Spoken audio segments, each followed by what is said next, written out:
BBMP ಕಚೇರಿಗಳ ಮೇಲೆ ಇಡಿ ದಾಳಿ. ಕೊಳವೆ ಬಾವಿ ಕೊರೆಸುವ, ಶುದ್ಧ ಕುಡಿಯುವ ನೀರು ಘಟಕ ಸ್ಥಾಪಿಸುವ ಹೆಸರಿನಲ್ಲಿ ಕೋಟ್ಯಾಂತರ ರೂಪಾಯಿ ಹಗರಣ ನಡೆದಿದೆ ಅನ್ನುವಂಥ ಒಂದು ಆರೋಪ.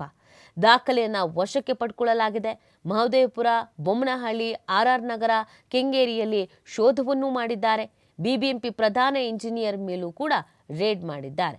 ಹಗರಣದ ಬಗ್ಗೆ 273 ಪುಟಗಳ ದಾಖಲೆಗಳನ್ನು ಬಿಡುಗಡೆ ಮಾಡಲಾಗಿದೆ. ನೋಡಿ, ಇದು 2016-19 ಅವಧಿಯಲ್ಲಿ ಬೊಮ್ಮನಹಳ್ಳಿ, ಆರ್ ನಗರ, ಮಹದೇವಪುರ, ಯಲಹಂಕ ಸೇರಿದಂತೆ ಇತರೆ ವಿಧಾನಸಭೆ ಕ್ಷೇತ್ರದ 68 ವಾರ್ಡ್ಗಳಲ್ಲಿ 9558 ಬೋರ್ವೆಲ್ ಕೊರೆಸಲಾಗಿತ್ತು. ಇದರ ಜೊತೆಗೆ 976 ನೀರು ಸಂಸ್ಕರಣಾ ಘಟಕಗಳನ್ನು ಸ್ಥಾಪಿಸಲಾಗಿದೆ ಅಂತ ಬಿಬಿಎಂಪಿ ಅಧಿಕಾರಿಗಳು ದಾಖಲೆ ಸೃಷ್ಟಿಸಿದ್ರು.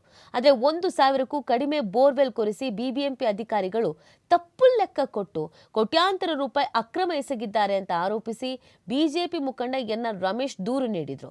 ಯೋಜನೆಯಲ್ಲಿ 400 ಕೋಟಿ ರೂಪಾಯಿಗಿಂತ ಅಧಿಕ ವಹಿವಾಟು ನಡೆದಿರುವಂತಹ ಹಿನ್ನೆಲೆಯಲ್ಲಿ ಅಕ್ರಮ ಹಣ ವರ್ಗಾವಣೆ ಆಗಿದೆ ಅಂತ ದೂರಿನಲ್ಲಿ ತಿಳಿಸಿದ್ರು. ಅಲ್ಲದೆ ಹಗರಣದ ಬಗ್ಗೆ 273 ಪುಟಗಳ ದಾಖಲೆ ಬಿಡುಗಡೆ ಮಾಡಿದ್ರು ಎನ್.ಆರ್. ರಮೇಶ್. ಈ ದೂರಿನ ಮೇರೆಗೆ ಇಡಿ ಅಧಿಕಾರಿಗಳು ಕಾರ್ಯಾಚರಣೆಯನ್ನ ಮಾಡಿ ಒಂದಷ್ಟು ದಾಖಲೆಗಳನ್ನು ವಶಕ್ಕೆ ಪಡ್ಕೊಂಡಿದ್ದಾರೆ ಅನ್ನೋದು ಗೊತ್ತಾಗ್ತಾ ಇದೆ. ಸೊ ಇದು ನೋಡಿ, ಜಾರಿ ನಿರ್ದೇಶನಾಲಯ ಅಧಿಕಾರಿಗಳು ಬೃಹತ್ ಬೆಂಗಳೂರು ಮಹಾನಗರ ಪಾಲಿಕೆ ಕಚೇರಿಗಳ ಮೇಲೆ ಏಕಕಾಲಕ್ಕೆ ದಾಳಿಯನ್ನು ನಡೆಸಿರುವಂಥದ್ದು.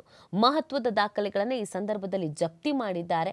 ಬಿಬಿಎಂಪಿ ಕೇಂದ್ರ ಕಚೇರಿ ಸೇರಿ 4 ವಲಯ ಕೇಂದ್ರಗಳ ಮಹದೇವಪುರ, ಬೊಮ್ಮನಹಳ್ಳಿ, ಆರ್ ನಗರ, ಕೆಂಗೇರಿ ಕಚೇರಿಗಳ ಮೇಲೆ ಕಾರ್ಯಾಚರಣೆಯನ್ನು ಕೈಗೊಳ್ಳಲಾಗಿದೆ.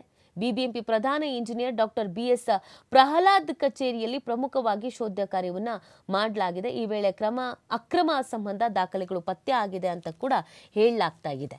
ಬಿಬಿಎಂಪಿಯ 27 ವಿಭಾಗ ಕಾರ್ಯ ಎಂಜಿನಿಯರ್ಗಳು ಮತ್ತು 63 ಉಪವಿಭಾಗದ ಸಹಾಯಕ ಕಾರ್ಯನಿರ್ವಹಣಾಧಿಕಾರಿಗಳಿಗೆ ಪ್ರಹ್ಲಾದ್ ಮುಖ್ಯಸ್ಥರಾಗಿದ್ದರಿಂದ ಅವರ ಕಚೇರಿ ಮೇಲೆ ದಾಳಿಯನ್ನು ನಡೆಸಲಾಗಿದೆ.